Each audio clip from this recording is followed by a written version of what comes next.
So, hello everyone. This is Jason, also known as Humble Stature, and this is now our third official podcast.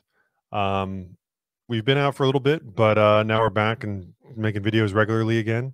And today's topic is going to be on spiritual practices. We want to talk about what's worked for us, what's not worked, as well as getting into maybe a little bit of psychedelics.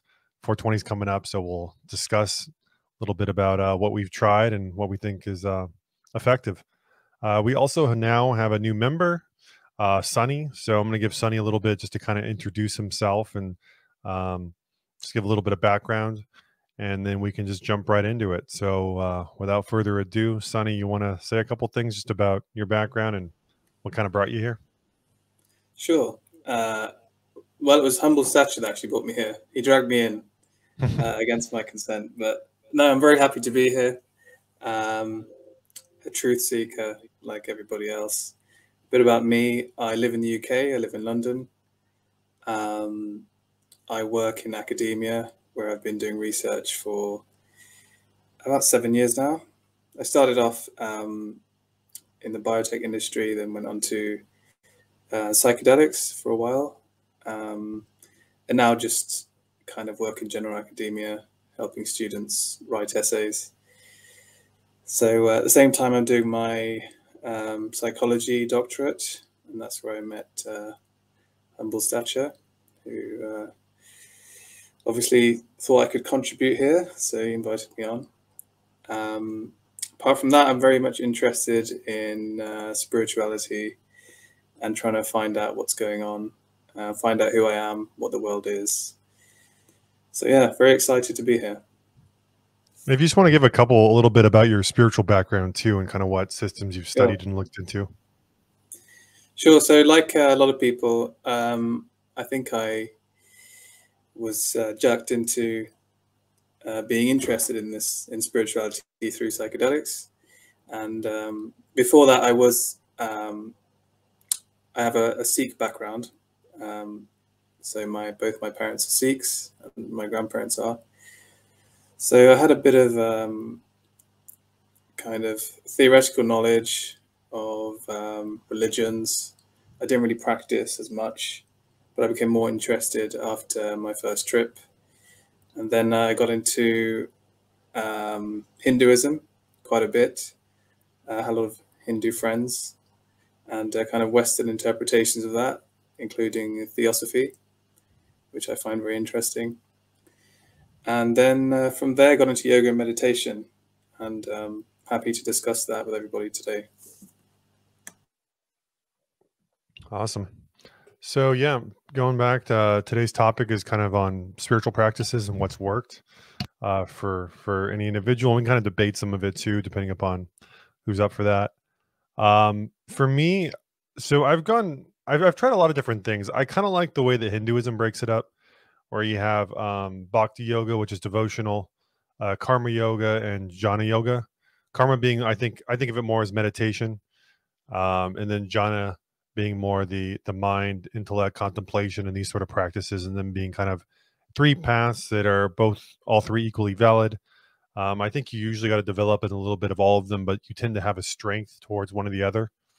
I think especially for Westerners, jhana yoga and contemplation tends to be more effective. I think people tend to be so mentally active that to calm down and really gain a lot of the deeper states of meditation is quite difficult, even though I think it's necessary at the higher levels. But for the most part, I think really having a space to contemplate different ideas and build out a accurate worldview that you can then, grow with and kind of bounce your ideas around with in order to slowly progress is probably one of the most effective ways of growing if you're inclined to do it that way. And now as I've gotten older, I think I've really kind of fallen more into the Advaita Vedanta camp than anything else, where I really do feel like the dissolving of identifying yourself as the mind, as the body, which is kind of like, I think, a step above just, you just have craving and aversion. You're trying to overcome the fact you have all these desires.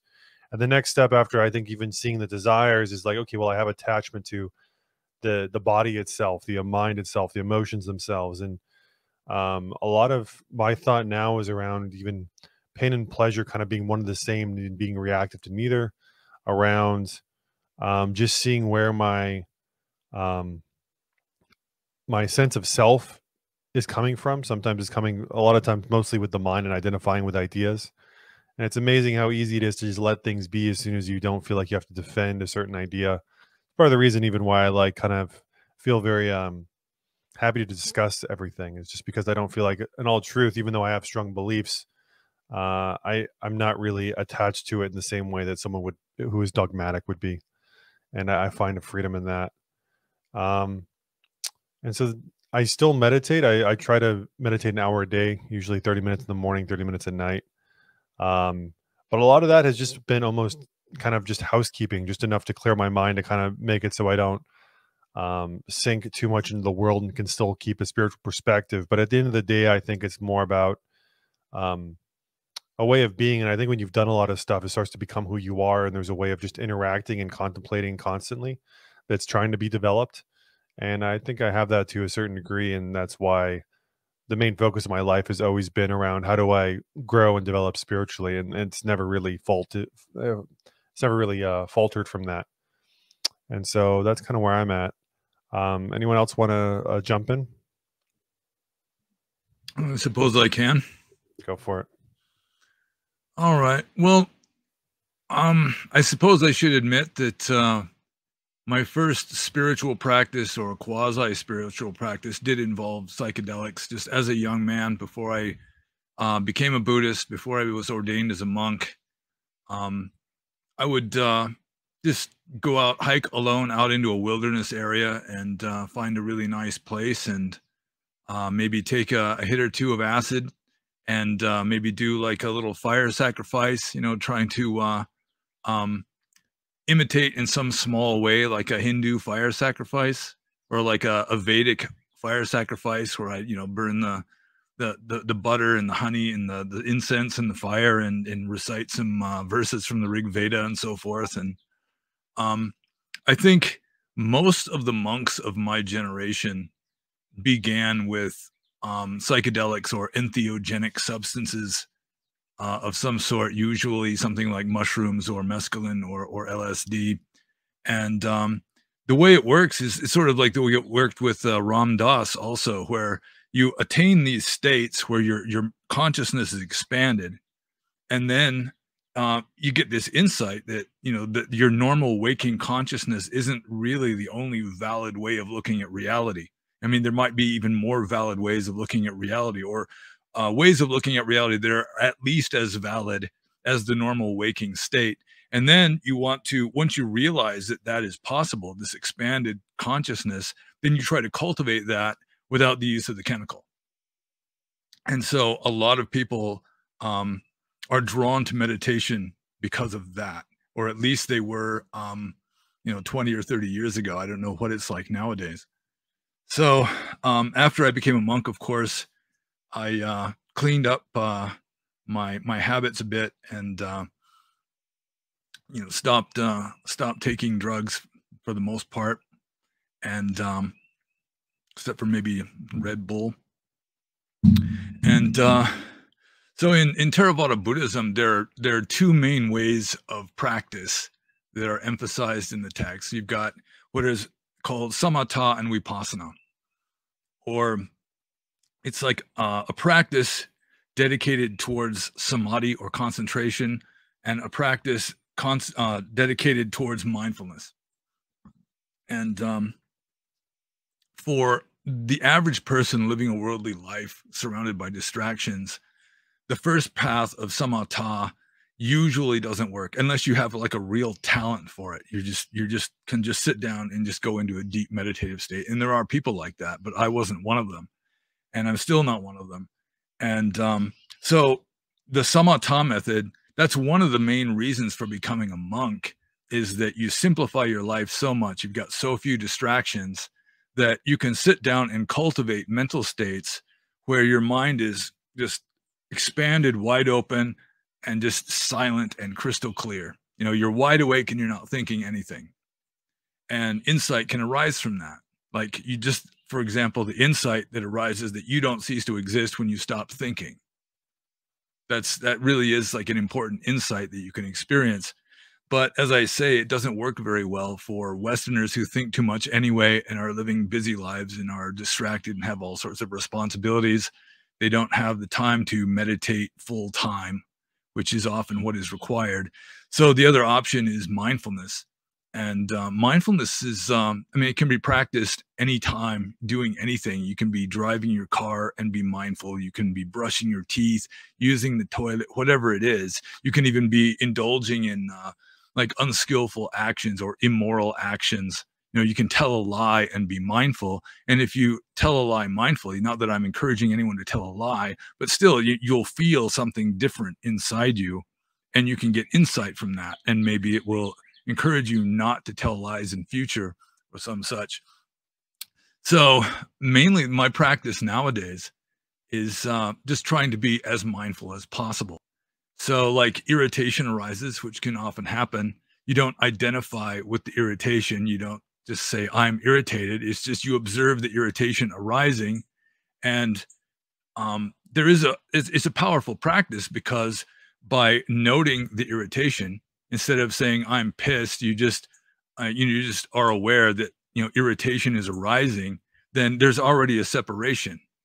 You know, it's not you're not just sucked into it. You know, there's this philosophical detachment that takes place, and then it weakens it.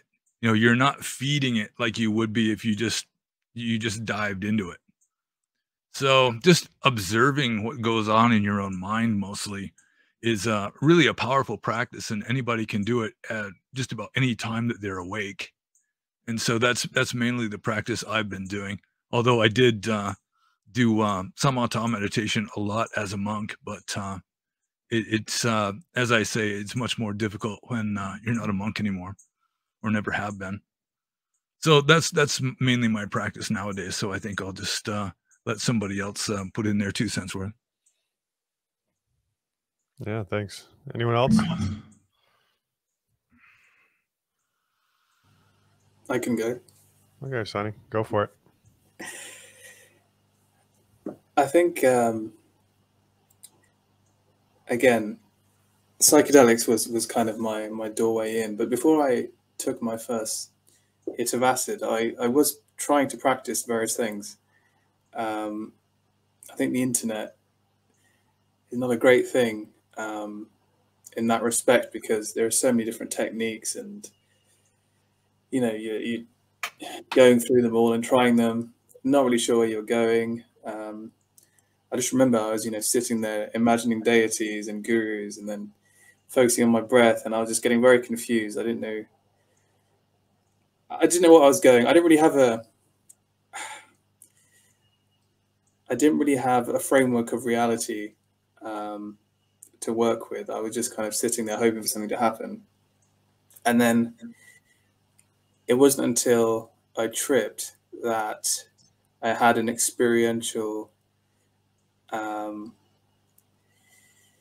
kind of knowing of reality. I became more intimate with reality, I guess, where, you know, all my kind of conceptual stuff and my beliefs dropped away temporarily, and you see things as they are, not entirely as they are, but without that kind of filter of mind distorting it so much. So that really helped me refine my practice, as well as trying to, you know, reading more about different religions and philosophies, and trying to think more about what reality is before I start practicing. I think that was also important for me. And so that helped me to simplify my practice, as I feel that reality is dualistic, in that there is a subject and an object kind of interacting. And so I kind of thought, well, my practices need to work on that basis in order to kind of see what I really am. I need to kind of divest myself of all the objective stuff. So what I'm saying there is that it's, so subject would be consciousness, object would be body mind, and you have this kind of crude mixture all piled up together. And so I worked with that and with my experiences with psychedelics to refine my practices. And the two things I do right now is yoga and meditation. And by yoga, I'm referring to more of the asanas. And I do that because I feel for the modern person, the kind of life we live it's not really in line with nature. We've got to work these 9-to-5 jobs, constantly bombarded with stimulus, and our minds are just racing. And so in order for me to sit down and almost divest myself or detach from the objects of experience, it really does take a lot of time, and I can get very frustrated. So the physical aspect of yoga helps with that and allows me to sit down and meditate. So I think that was the kind of path for me. It was figuring out what reality is. I'm not saying I have the answer, but I feel like I'm in a better place than I was, say, 10 years ago. And the experiences I had through psychedelics, I had to get all that in order before I really had a firm foundation for practice in place. So that's my 2 cents. Awesome. Okay, that just leaves either Truth Matters or I guess I'll go. It's kind of a weird question because for me right now, I feel like no practice really works very well. I still do practice the Goenka Vipassana that I've been doing for a very long time. And it used to be an amazing thing for me. For people who don't know, that's a practice where you focus on the body. So you learn to scan the body, feel the different sensations, and you learn not to react to those sensations with craving or aversion like you normally do. And when you do that, when you're able to just feel, your worst pain and your greatest pleasure as just energy, allowing it to move through your body, it's just, it's absolutely amazing. You let go of so much and you're able to see things as they are, like everyone is saying. Like the dualities of life, different ideas that contradict or like conflicts that you have with people dissolve, and you see different points of view and you see how they both merge together. So it's really beautiful if that really works. But recently it hasn't been working so well for me because when you go deep into the subconscious mind, a lot of emotions come up and you re-experience things from your past as though you were there. So like if you experienced abuse as a child, you might go back into that and re-experience that again. And so the goal is to become equanimous with that, but that's a very hard thing to do. So that's kind of what I'm struggling with right now. Yeah, for me too. I spent a year at an Essen Goenka Vipassana center, and after coming back and trying to incorporate in the world, it was just about near impossible. But as I've gotten older, honestly, like now that I've been meditating more consistently and kind of coming at it from a different angle, I feel like it is doable. But it takes a lot, and I don't even know if it's really the problem with the Essen Goenka is they don't say, "Oh, this is only right if given certain conditions." It's just no, this is the way. Like it does get pretty dogmatic, especially as you kind of move up. They are pretty dogmatic, but why did you have a hard time integrating it into your everyday life?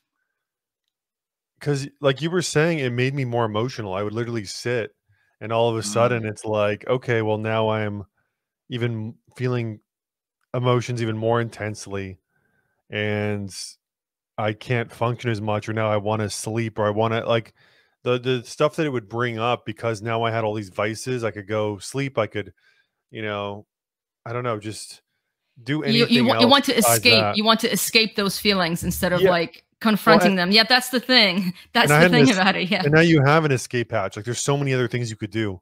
Right. And when I was just at the retreat center, there was nowhere else to go. It was like, okay, either you're, meditating or going to be sweeping and cleaning and cooking or something. Right. And it's like, or just sit in your room alone on your bed or something. Right. Like, but, also too, I think I was getting like definitely like diminishing returns too. Cause it is like a matter of, you experience these really high states, but then you also on some level, I think, know you can't chase states. Like, you know, to live in that space probably isn't the most practical because I think as long as you have karma and you have things you're dealing with emotionally that keep coming up, you know, you're going to be going on this roller coaster. I think it's going to be a lot of ups and downs. And, um, and I had to find something a little bit more balanced. Also, too, I think I've never been someone that can compartmentalize. Really, it's kind of just all there. Like if I'm sad or happy, I think that people that even the ones that I feel like can just meditate and they're fine, they go off to their regular life or whatever, are usually people that are very compartmentalized, which I don't think is necessarily a good thing. What do you mean by Um, compartmentalize? Like if you feel all the sorts of strong emotions coming out while you're meditating, you put them aside and then you go do your daily. yeah. Or even it's like, you know, meditation is for when you're meditating and whatever comes up there and they just put it all to the side. Or I think a lot of people too. I mean, you know, I always thought if you're meditating 12 hours a day on a meditation retreat, I mean, everyone would have similar experiences. And even when I talk to people after the retreat, like 9 times out of 10, there was just really wasn't nearly as much. They didn't have the same experience I had, especially on the level of like insight or doing like even transformation, I guess you would say.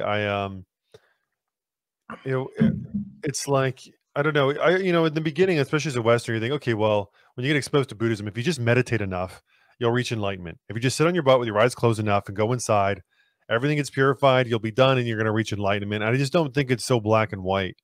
Um, you know, is that, and I just kind of think I also lost faith that if I just meditate, because also too, you know, when I was meditating like 12 hours a day at the Vipassana, it's like, okay, well, I was meditating 12 hours in a row pretty much during that time. And it's like, okay, well, what type of work am I really doing even coming back? So I'm uncomfortable, I have anxiety, and I'm bored.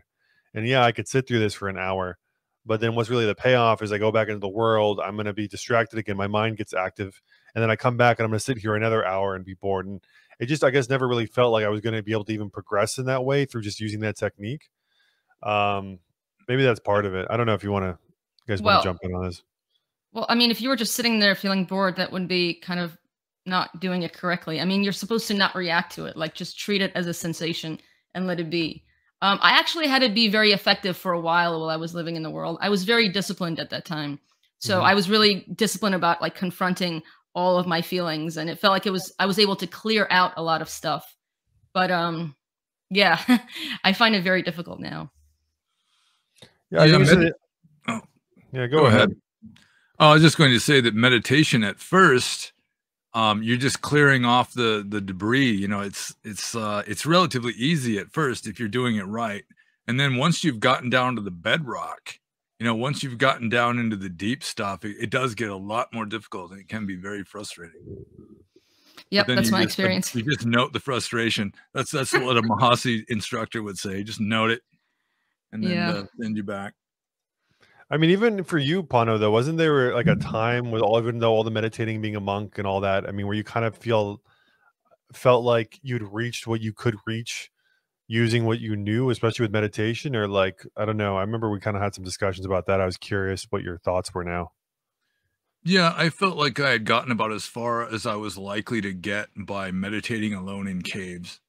So it just seemed like it was time to take what I had learned and move on to like a higher difficulty setting, or just a change of pace, you know, something different. Because obviously, if you're doing the same thing over and over again, and it's just consistently has stopped working, then it's time to try something else. Hmm. So that's what I did. And I would mention that there are a few other practices that can be done relatively easily in everyday life. One is mantra, where, I mean, you don't have to be sitting cross-legged with your eyes closed to be repeating a mantra. Just, you know, keeping your mind focused on just some, you know, a series of syllables that acts as like a carrier wave, just keeping your mind from being all distracted and going in all directions. At least, you know, you're still thinking, but it's just this one repeating thought that's keeping your mind relatively controlled, you know? So, long ago, I just started spontaneously oming sometimes, especially if I'm walking or like waiting in line, like at the, like, you know, at the DMV or something. Just will just start spontaneously coming up, which it is nice, and it's not a very deep meditation, but I mean, it's obviously better than just like, you know, fantasizing or whatever it is. Yeah, stabilizing, sounds like. Yeah. Okay, Alex, you want to jump in? You Yeah, sorry, a little bit of a delay there. I'm shaking like a French soldier at the moment. Yeah, look, for me, I'll just reiterate kind of what everyone else is saying in a way. These days, I tend to split up meditation into two different things or different ways, I guess. And I think there's a meditation that you're all referring to, which is when you're sitting there watching yourself, observing sensations and that kind of thing. I guess that kind of Vipassana style of thing, which for me was actually largely body work through a Reichian frame. I don't know if you guys know much about Wilhelm Reich and his body work approach, which is basically just repurposed Buddhism and yogic practice, as far as I'm concerned. But then there's the other element that I discovered more recently, which is, I guess, the so-called non-dual or direct pointing approach. And this, for me, was a game changer. The body work always felt kind of dualistic for me. And I did get some benefit from it, but it still felt dualistic in the sense that I think that there was a subject and object for all those years. And there was a split because of that. And I still practice this kind of meditation, this kind of body work. I still do it. I don't think it's totally useless. But I do actually think that it can get in the way of having a non-dual realization, because it is inherently a dualistic way of approaching reality and the body. And once I had I suppose what you call a glimpse, what they call a glimpse through Dzogchen kind of style direct pointing, that was a game changer for me, was when I had that non-dual glimpse. And then everything I'd been doing contextually started to make sense. So what I do these days is I practice like these non-dual approaches like Dzogchen, koan practice for me. I often do koan practice because I feel like it jars me into that non-dual perception. And in a way, when I had that glimpse, it recontextualized sitting on a cushion for 12 hours a day. And all of a sudden I realized that in a sense, you don't really need to do that. You can access this at any time without having to sit down and close your eyes. Having said all this, I still think you guys are talking about Goenka. And of course, I've just been talking about body work. I still think those things can make a difference, and they can make your experience better if approached in the right way. Reichian therapy and body work, I feel, can really change your character, and it can really shape your experience of the world for the better. But ironically, I really feel like they almost just get in the way from a non-dual perspective. And it's almost like you don't really need it, I feel. Just kind of a controversial statement. But anyway, that's been my experience over the last couple of years. Can you describe a little bit how you do the Reichian therapy? Because I've read a little bit about it, but I just wanted to hear how you practiced it. Yeah, sure. Well, it ties into some other stuff that I'm doing as well. So, for example, I'm about to release a handbook on breathing in a particular Japanese style. But Reichian therapy is essentially a long-term process where you change the way that you breathe and really change how your muscles are coordinated and how they work together in a way. I'd say that's the essence of it. And the theory is then that changes your character structure, I think is what Reich himself referred to it as. And yeah, it's primarily done through the manipulation of breath and certain special exercises that are really quite hard to do. So for example, you're meant to breathe in a specific way, and then you'll do exercises with your eyes. And that's designed to use your eyes in ways that you perhaps haven't done before with an oxygenated body. And the theory is that then that breaks up at least what he called character armor, which is quote unquote how we protect ourselves from the world with our character, and it's meant to open up your character. And some people use this for neurotic problems, but I always approach it more from a how would you describe it? A way to open myself up and to change myself deliberately, if that makes sense. A way so I could stop getting in my own way. I'm sorry, maybe that's a little bit incoherent, but yeah, we could go into the specifics of the techniques sometime if you like, but really it's a way of refining your breath and then refining your movement around that breath. So it's quite yogic, really.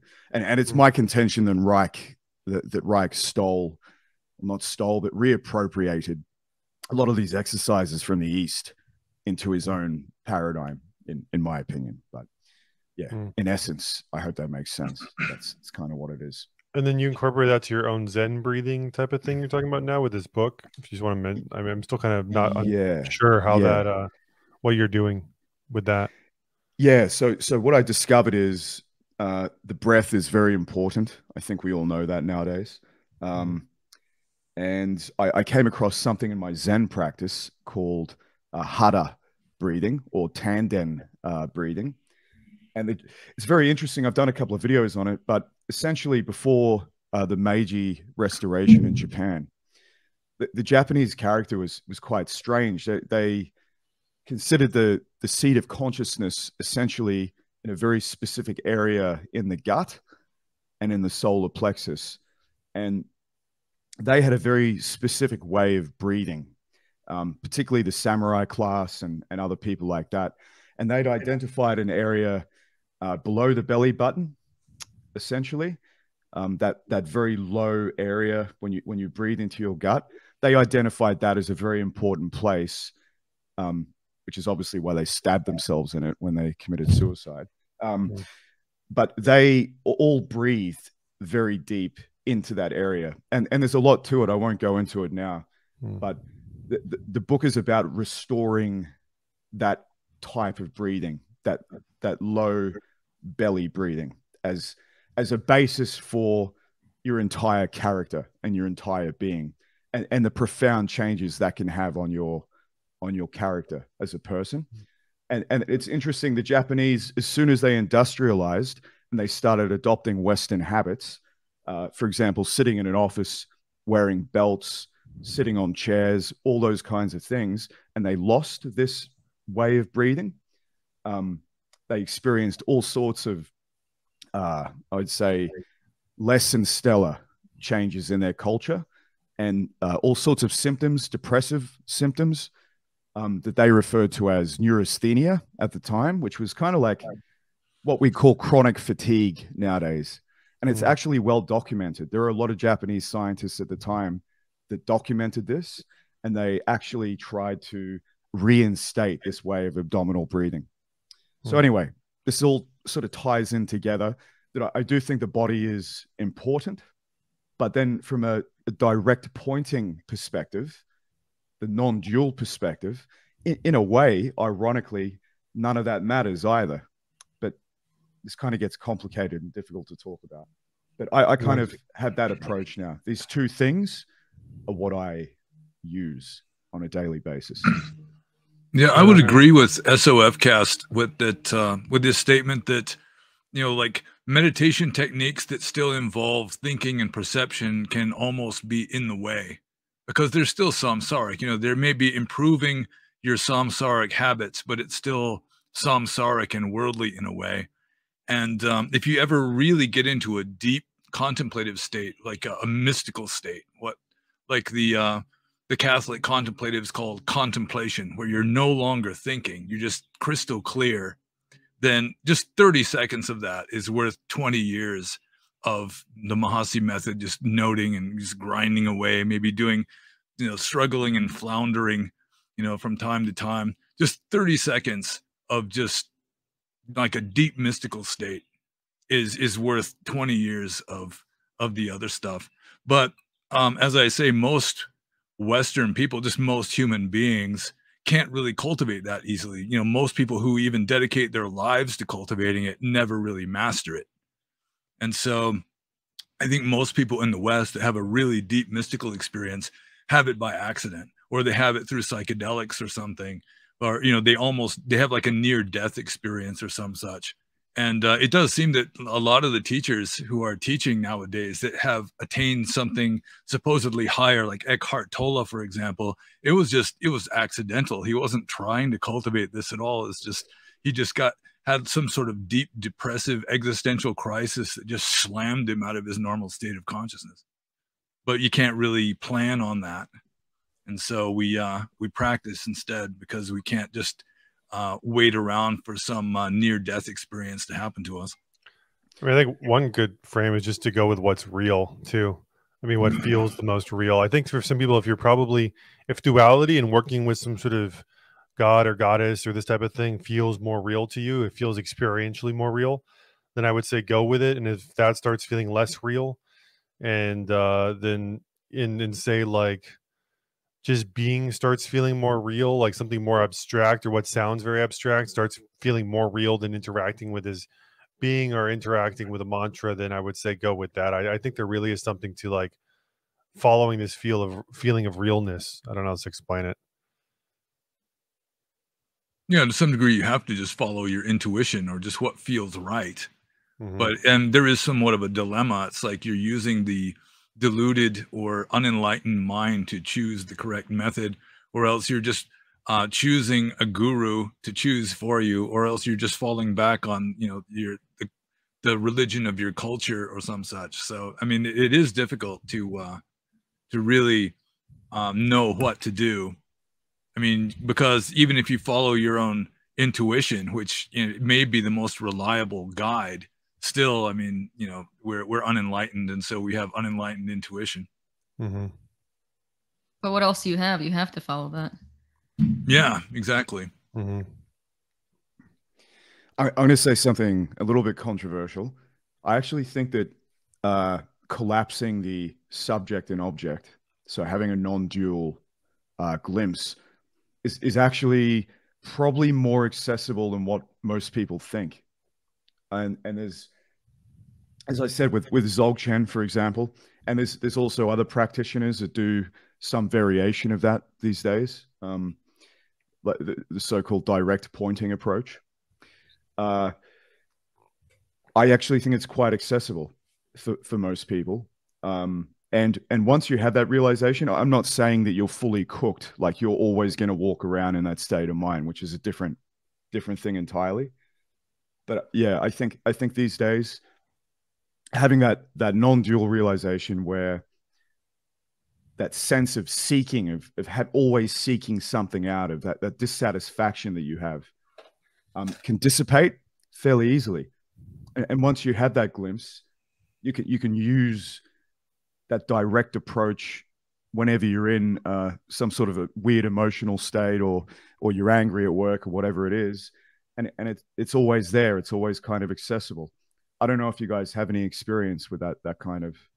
I actually have had many such experiences with Vipassana, but I don't find them to be all that accessible. Like I can't will it, if that's what you mean by accessible. Sure. Well, so what for me, Vipassana always got in the way for me.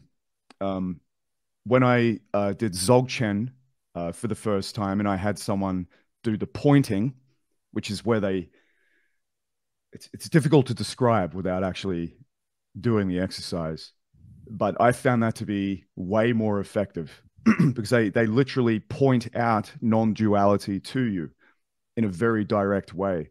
Whereas I find that more traditional forms of meditation, you're just sitting there observing things and you're expected to just have the experience. Whereas in the Tibetan traditions, and I guess arguably also in Zen, they try to induce that direct perception very deliberately, which is a vastly different way of approaching meditation, I've found.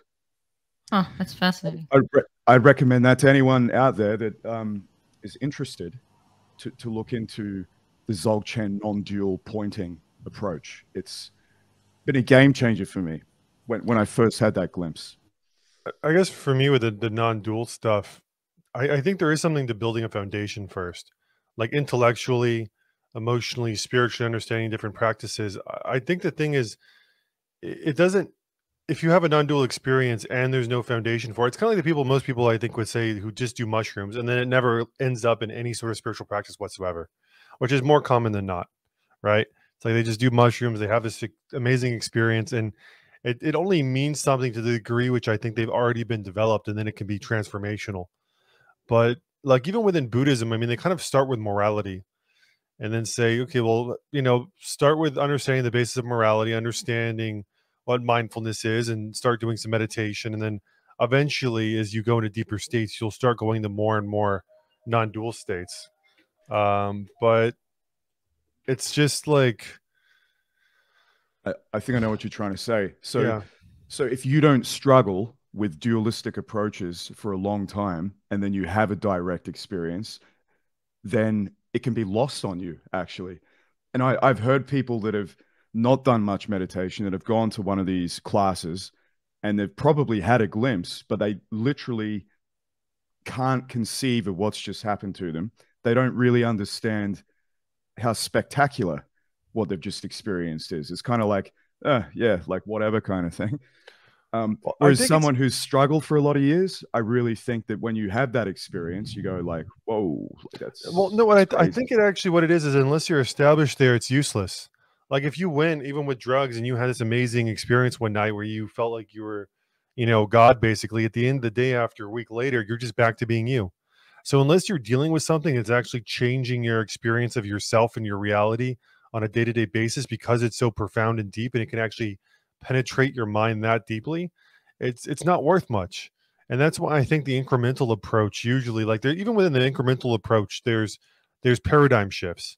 And what you're kind of explaining is like the moment of a paradigm shift. And that's powerful. But I think usually it's like unless you built up to that where you also did all the other stuff, like I'm a big fan. I guess, a big believer, not a fan, that you can't skip steps on the spiritual path. I really think that you have to pretty much hit every single step, but you can kind of do them in different orders to some degree. But that there's nothing that can be skipped, and that's why even if someone's really like developed a lot of times, on a lot of different levels, you can see some chink in their armor that allows for some sort of defilement or something to take them out of the game a lot of times. And that's usually because there's not enough of a fundamental basis that allows for the consistency or the personality or all these other developments. Because I really do think it's a very, one thing even with the non-dual stuff is everything appears and is, I think, ultimately very holistic. Like you can't just separate these higher spiritual experiences without having a higher physical experience, emotional, mental. They all have to synchronize in order for the non-dual experience to ultimately become a part of you and to become something which you can now function at, and I think that's the critical factor. That's why I think it is, quite hard, and why you have a lot of even this new age stuff, because you have a lot of, drugs are quite accessible, and even a lot of different materials philosophically are quite accessible. But more often than not, everyone wants to do the thing which is easy. And I think it's the path, especially if you're really doing very serious spiritual work, is usually the experience, at least, I mean, in my perspective, is that you're dying because the part of you in which you're identified is changing or being let go of, and that creates an experience of death. And it takes quite a lot of character, I think, to persevere through that, and that's usually what's missing. Can I make a comment here? Yeah, go for it, Ty. So it seems to me there are like 3 different ways you can get to that place, get back to yourself. I mean, as we said, there are people that have almost fallen into enlightenment without any practice at all, where it just happens suddenly without any prior, meditative practice or anything. And there are those that take a more progressive route, where they, develop certain virtues and purify their mind, and it's almost like clearing the waters, so the ocean reveals itself, albeit quite slowly. And then there is the kind of direct way that we just spoke about, which is you know, Advaita Vedanta, the non-dual stuff, where it's direct pointing, self-inquiry, and all of that. And it seems to me that, like, why can't we just mix and match? So direct pointing for me and self-inquiry, I find it helpful during meditation practice, and it doesn't work for everybody, but it's almost like a quick unraveling. So when your consciousness is like really, when your thoughts are really sticky and you can't kind of detach from them, you can use self-inquiry. And by self-inquiry, I guess there are different ways. You know, there's the neti saying that this is not me, this is not me. The body is not me, mind is not me, the thought's not me. And then there's the other kind of way where you ask yourself various questions like, what am I? Who am I? Am I aware? And that is supposed to take you to an experience of being very quickly and very directly. And I think that that's useful now and again. But I think if you use that as your only practice, I think you become very prone to this kind of pseudo awakening where you're going there very quickly, and it's without the kind of progressive route and the foundations there in the first place. I think you can get very lost, and I can see why it's very attractive, because I mean, these days with the internet, as I mentioned, spirituality, there's this big sales pitch about enlightenment. You know, you're going to have this amazing feeling, all your suffering is going to be gone. And so everyone's now getting on the path and want to get there very quickly. And it's the way the society is, you know, I want everything right here, right now. So I think the direct path is becoming quite popular, but I think it's also very prone to traps and getting lost. So I don't see why we can't mix and match. At the same time, I do feel that for some people, they can have an experience of enlightenment without any practice at all. They just seem to fall into it. I once met a lady, and I do believe her. I know her quite well. She's in her 80s, who had a non-dual experience while watching TV. And I assume that's because she was so relaxed, and she just kind of fell into pure awareness, and it just happened. And she did have, you know, she was practicing for many years, not aggressively, but now and again. So yeah, different things work for different people. Sometimes I feel like it's not even in our hands, and that it's all, you know, it will come to us when we're ready. Yeah, I definitely believe in a comparative religion approach too. That's why I like Ralph Waldo Emerson quite a lot, because he kind of studied everything and pulled from what he thought was the best. And I think it keeps you, from becoming too dogmatic or becoming dogmatic, which is also a danger too. Anyway, do you want to say something too, Pano? Yeah, jump. Yeah, I agree that, I mean, different people have different temperaments and respond better to different systems. This is why you've got different kinds of yoga. You know, you've got bhakti and karma and jnana and karma, Raja yoga, and just some people are more intellectual, more head oriented. You know, they might prosper better under a more philosophical approach. Other people are more heart oriented, and again, some people may have done a lot of work in a previous existence. You know, like Ramana Maharshi, one of the greatest saints of the 20th century. He was just a relatively normal high school kid who had like a panic attack, and he just laid down. He felt like he was going to die, so he was doing his homework alone in his house. He starts having this panic attack, feeling like he's going to die, so he just prepares for death, just lies down, stops thinking, you're preparing for death, and that was it. Just boom. So I mean, different paths work for different people. Like the path of Theravada Buddhism, in which you have to be a full-blown saint in order to become enlightened. You have to have purity of morals before you can have purity of mind. And on the other hand, you've got someone like Krishnamurti, who is just like a rascal, So yeah, I think it is kind of complicated. And one of the best things a person can do is just expose themselves to many different spiritual systems and points of view just until one clicks, until one really feels right. You know, like I was reading all kinds of things, reading Mahayana and Theravada and Hinduism and Christianity and just about anything I could get my hands on when I was a younger man. And something like the Atthakavagga and the Sutta Nipata, it just felt so right. It just clicked, you know? And it was like, yeah, that's right. And at first, you might not be able to really make sense of it. It's like, as a teenager, a youth counselor gave me books by Ram Dass to read. And it was so alien to anything I'd read before. I couldn't really integrate it into my body of knowledge. You know, it was like, in order to really absorb something, you have to, you know, link it to other things that you know. And it was so different, so alien, that I couldn't really integrate it. And so I hardly remembered anything that I read after I finished the book, but still it was just this intuitive feeling that there's something to this. And it's good even to expose yourself to points of view that are just radically different from what you choose to believe. Just, I mean, you can just feel pain, you know, watching some YouTube video or reading some book where they're just saying stuff that you consider to be just absolutely false.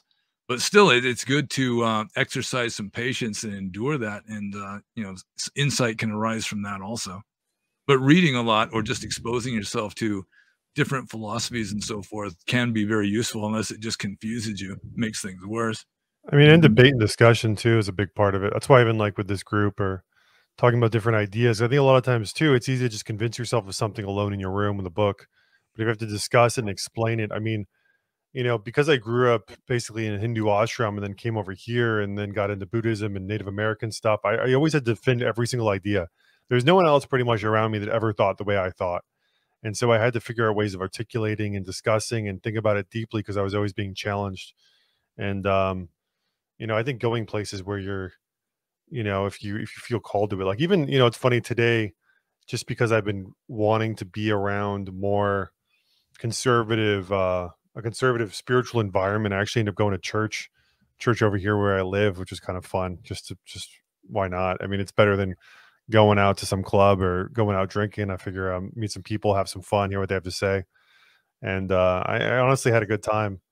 And so my point is that I really do agree that if you can, you know, one of my favorite quotes by Ralph Waldo Emerson is God will not have his work be made manifest by cowards. And I do think there's a certain amount of courage, both in being able to challenge your ideas, courage in being exposed to new things. And really, like, I think even me, you know, a lot of us share this sort of thing of not being afraid of any idea, not being afraid to really look inside too, because if you're afraid of things out here and what people believe, you're definitely afraid internally. And I think, you know, you have to become, there's a certain amount of bravery to spiritual work, because also it's very disorienting at times, especially if you're really doing it seriously. Like, I mean, even the times when I was a monk or the times where I was really getting into some sort of new ideas, I mean, I didn't know who I was. I didn't know why I was doing what I was doing. It's such a, it turns your whole world upside down. You have to basically rebuild that world while you're trying to live in it. And that takes a lot of courage, you know? So that's another point I just wanted to throw out there. If anyone has, we can go on for a couple more minutes. Otherwise, I kind of want just to touch more on psychedelics and stuff, unless someone wanted to say another thing about this. Can I just mention one thing? Yeah, go for it. So yeah, outside of, you know, purposeful periods of sitting and meditating and doing your practice, I think just everyday life is a spiritual practice. I think if you wake up in the morning and you just purely through intention, you know, live your life, and see life as a very, you know, sacred and precious thing. I often have experiences, you know, just encountering other people where you do feel almost like a real sense of connection with others and everything around you. And it just shows that, you know, we are already that. It's that peace and happiness is what we really are. And it's these encounters in life sometimes can divest all that it can kind of remove the clouds temporarily and let it shine. And that doesn't have to be confined to sitting down and meditating. It can happen, you know, in everyday relationships or even walking in nature. Just very regular things. So I think, you know, your entire life can be a spiritual practice. I guess the goal is to be in that meditative state all the time. But I think even if you're not doing that, life has a way of pointing to things without you, you know, sitting down and looking. It's just kind of revealing itself, and can be quite surprising at times. So yeah. I mean, you're really talking about like for the spiritually minded individual, because obviously too, you have plenty of people that are just, I mean, they just, how would you say, not decompose, but like some sort of like moral decay because they never actually, and I feel like it's the majority, you know, that the majority of people are, you know, living lives of quiet desperation, as they say, too. And that, so it's just like throughout their lives, I would love to believe that everyone's growing spiritually. I just don't believe it's true. I think there's a small minority of people who have a spiritual perspective in which everything can be incorporated for growth, but that it's few and far between. I don't know if you agree with that, but I think most people are running on automatic pilot almost all the time. So that is an important aspect of spirituality, is trying to turn off the automatic pilot, or you know, transcend it, go above that. So just as long as you're conscious, as long as you're mindful, you know, trying to make a little effort of, you know, just being aware of what you're doing, and not just living your life through, you know, force of habit. That's one of the most important aspects of just basic spirituality, or even just a religious and ethical life. Yeah. So with that said, we have like maybe like 10 minutes. I just kind of wanted to get in a little bit into the psychedelics as far as how it relates to spirituality and practice. I got 420 coming up. So even though honestly, weed has been like the least favorite drug out of every drug, it's just, I don't know. I always felt like it decreased my capacities, whether it be memory or my ability to think clearly. And that just was such a turnoff. But I get it. I have a lot of friends that are very much love weed. And so nonetheless, but I will say that I have done ayahuasca twice, did mushrooms, acid once, both those just once. And maybe a couple other things here and there, but only very rare occasions. And I've kind of come to the conclusion after all of this that I really do think that what it does is, for most people, it opens you up to, like, it creates a clear channel where you can experience higher divine realities. But I think there's always a cost. I don't think it's for free, and especially people that are, you know, consistent users or long-time users. I find that they start to lose grip on reality, and that their ego starts to deteriorate in a way that isn't conducive to reaching higher states of consciousness. Carl Jung talked a lot about having to reach, have a very developed ego, and then eventually at the later stages, it was you were at the stage of transcendence, and I think a lot of the problem is people, without forming a strong identity, you don't have a vehicle in which you can use, in some sense, to take you to a state where you're ultimately established in divinity. Instead, you're kind of shredding up the cart you need to get there on your own, or the vehicle you need to get there on your own. And that's why I so many people that I've met that do a lot of that stuff, generally I feel like are regressing versus progressing on the spiritual path, despite their insight and despite their languaging a lot of times. And this took a long time. I mean, I never took this lightly, but it's taken me a lot of time to debate and think about. Anyway, I just took up like 3 minutes, so I'll let you guys also jump in here. Well, anything can be abused. I met this woman who did ayahuasca regularly. She would go to these ceremonies, and it was like she had to use it as a kind of catharsis just to get back to normal. And then the crap would start building up again, and then she'd do another ceremony, which would just sort of, you know, vent all this darkness and stuff that she had inside. And something like that, yeah, it just becomes almost like a vicious circle where, you know, you eventually the drug is just causing you to be messed up in a slightly different way. And so, I mean, there is that. Even Ram Dass, who started off with psychedelics, said that he was having difficulty with deep meditation And one of his teachers told him it was all the acid that he took, back in the 60s when he was experimenting with that sort of thing. But still, for a lot of people, like I said earlier on, it was most of the monks of my generation, the Western ones, I mean, they tended to start out with some kind of psychedelics just to give them a taste of what higher consciousness, expanded consciousness is like, and then they try to move on and cultivate the same states without the aid of chemicals.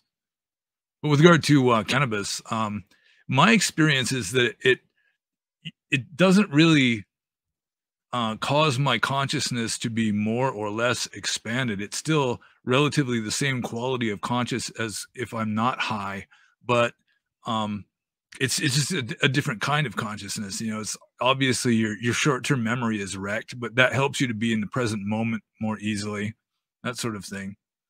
But getting back to like the more powerful psychedelics, one of the most common experiences that I have is just seeing everything as a theist would say God, a manifestation of God. You just feel that everything you're looking at is just some aspect of God. Everything is just like glowing with divinity.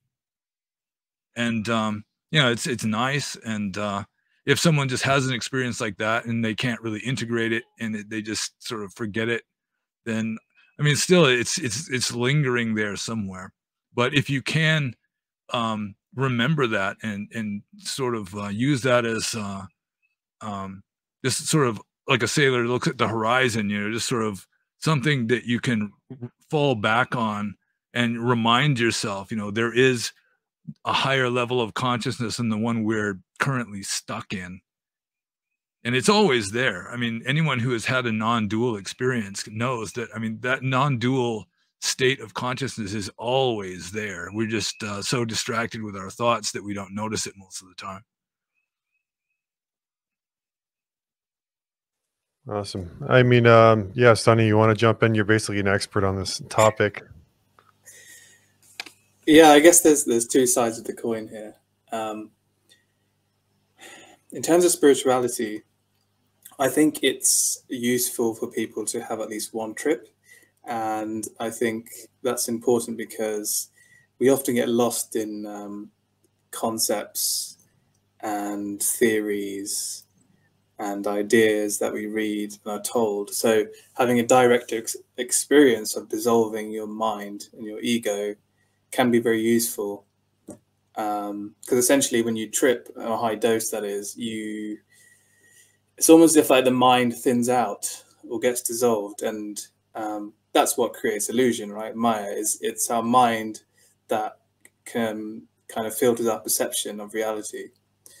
So once you're divested of that, you have a more intimate experience of what you really are and what the world really is, and you do feel that connection to everything. So in terms of spirituality, I think it can be useful to have a couple of trips just to kind of clear away some stuff that you've been holding on to.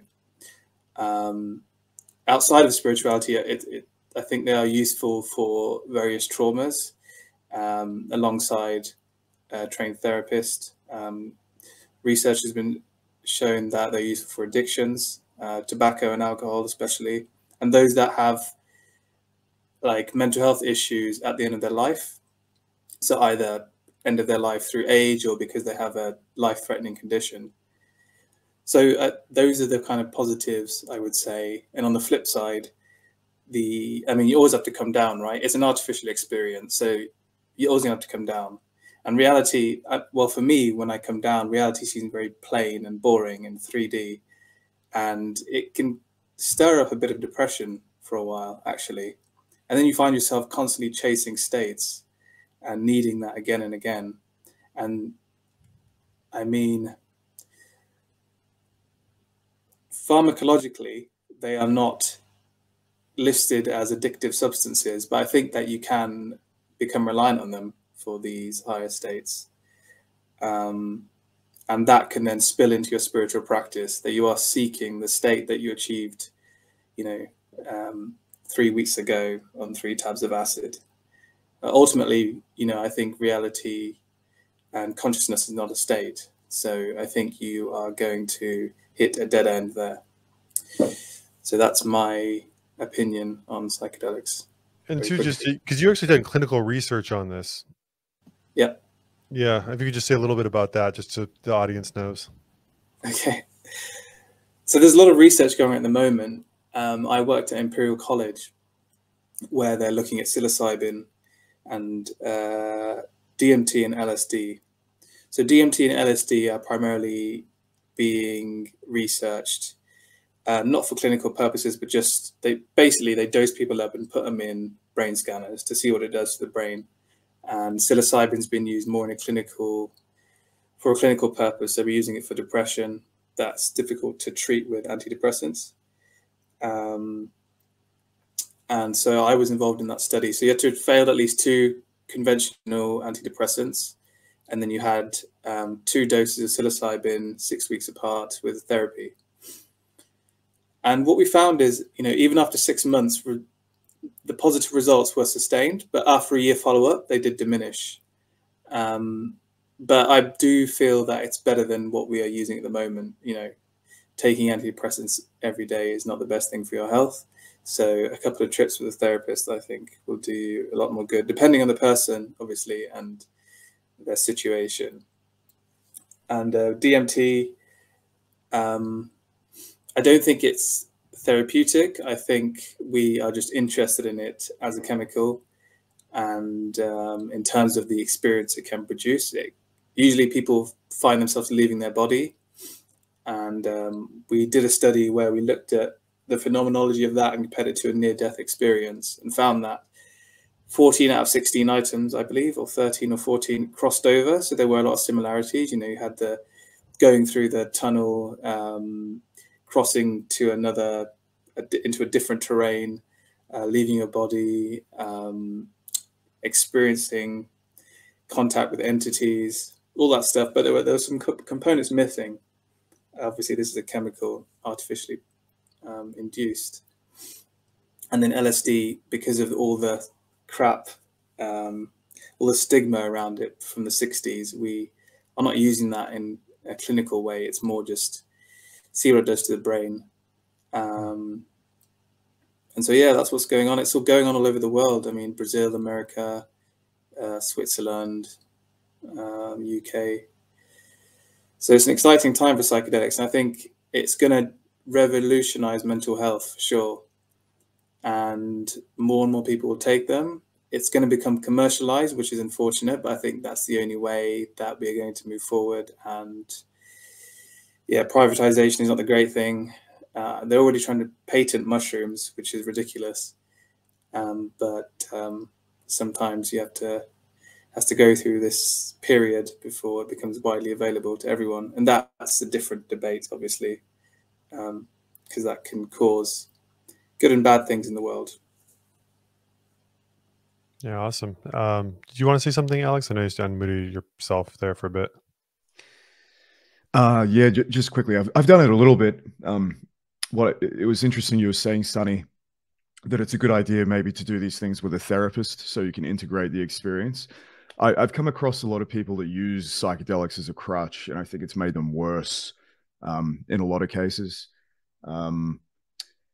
Yeah, they can be quite dangerous. I feel like some people don't respect their power, and yeah, I really feel that element of using a therapist, even maybe not having someone there while you're doing it, but if you go to Peru or something, when you come back, it's probably useful to talk through the experience with someone. For a lot of people, I think, which with the ayahuasca tourism and that kind of stuff, I don't see much of that happening.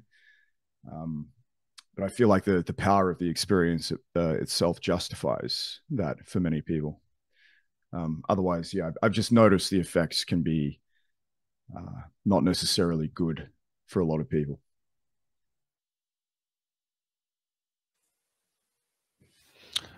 How about you, Julie? Anything else you want to add?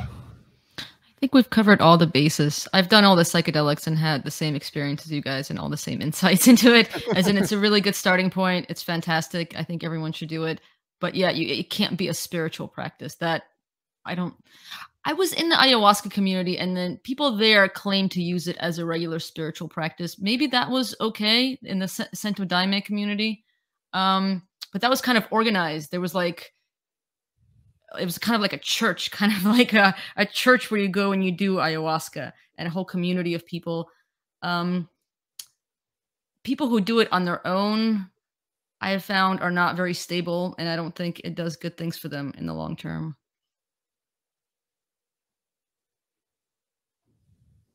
Yeah, I mean, I probably am more cynical about it, but I do really appreciate your perspective, Sonny, on this. I mean, I do get the clinical stuff, and as someone that was, in a psychology program, also studying a lot of this, I mean, it does seem like there might be some benefit, at the very least, just being better than a lot of these harder drugs with dealing with psychological problems, with certain types of psychological problems. So, yeah, that's good. Um, but I don't know if even, I had a friend, I literally had him do an acid trip because I was like, okay, well, this will help him be more spiritual. And it kind of backfired. And I was like, huh, it made me question, I mean, maybe it's the wrong time, wrong place, but, I think that I don't think I would recommend it to anyone anymore at this point. But if someone really called and wanted to do it, I don't think I could discourage them either. Because even when I did all my other spiritual work and hadn't touched any of this stuff, you'd always hear people say, "Oh, you don't understand. You don't understand. You have to go do it." And then once I did it, I kind of realized, for the most part, it's because they've never reached higher states within meditation that they think that this is the end all be all. And that's usually how I feel when I talk to most people who've done psychedelics or had experiences, unless they can really say, hey, this was just a great experience and it pushed me towards, wanting to seek the truth because I realized there was another side, then wonderful. But otherwise, I think it mostly doesn't do much, if anything, spiritually. I wish it did. I wish there was just a shortcut. You just take some mushrooms and voila, you've reached, this higher dimension. But I don't think it's real. And real in the sense of permanent, lasting spiritual progress. So before we conclude, anyone else want to jump in, say anything? Is everyone good? Well, I would point out that maybe, unfortunately, psychedelics are more reliable than meditation, because you take the 2 tabs of acid or whatever it is, you got a pretty good idea of what's going to happen. Whereas with meditation, you can be just striving for years and still not attain a mystical state similar to the 2 hits of acid. So, I mean, there is that, although all in all, I do consider meditation and just spiritual practice in general, the more orthodox spiritual practices, to be far superior, because then it's not, artificial, like Sonny was saying, and it's, it's more organic, and it's coming from within yourself more than, coming from some artificial chemical. Yeah, I just think the discipline is just as important as any experience. And I just don't know if you build the discipline through that like you would through regular spiritual practices. And I think it's a critical factor, especially in the long term. Even within, I really do believe there's such things as these within the ayahuasca community, with even in Peru or all this stuff, almost like witch doctor-esque people that do a lot of this stuff, develop certain psychic powers and then use it for certain reasons. Same thing in Africa. They have witch doctors that do certain things like that. And I think it's real. I think there's some legitimacy to it. And I think a lot of these people don't understand the realms in which they're moving to. And if you're just naive and go into a lot of these different spaces that psychedelics can take you, they're also very dangerous. And I feel like the cost to benefit thing is, if you're already a very strong soul to some degree, I think, very strong individual from past lives and already have a lot of good karma, then I think probably you can, get through that with flying colors. But for the average person, I don't know. I really question if that's the case nowadays. Yeah, I agree. People have a very naive context when it comes to ayahuasca, I feel. Anthropologically, there's a darker context to these kinds of things, right? The shamans aren't always sweetness and light, put it that way. You have brujas and all sorts of weird shit going on. Yeah. And as you say, I think a lot of people go to these countries and they're just doing this stuff and they think everything's sweetness and light and all this kind of stuff. But the world's not that way, right? And then with the same thing, I can't say I ever had a trip that I would want to give up, or that I thought it was like, you know, I mean, especially when I ended up doing mushrooms, I thought was probably the best out of all of them, to be honest. And I felt like that was really something. Even with the ayahuasca, I thought it was pretty good experience overall. I just don't think for the average person it's gonna be.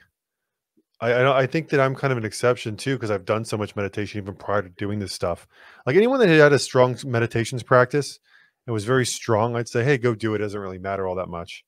But if you're trying to do it in order to get to spirituality or experience something, I feel like, oh man, you're running a lot of risks. I guess that's how I feel about it. Like for experienced meditators, I wouldn't really, you know, think much of it. Yeah, go do it if you were interested in it. But for everyone else, it'd be like, you should probably get to the meditation part first. Get that down first. Some sort of mental control, some sort of mental awareness and philosophical understanding of the world. And then, okay, fine, go do some experimenting. And I don't think it'll do much, but yeah, I guess that's my position now. Well, I think we're done. Yeah. Okay, cool. Wonderful. Well, thank you guys for watching our now third podcast. Thank you, Sonny, for being here. He was going to hopefully be our new regular. And may you all be happy, peaceful, and liberated. Thank you so much.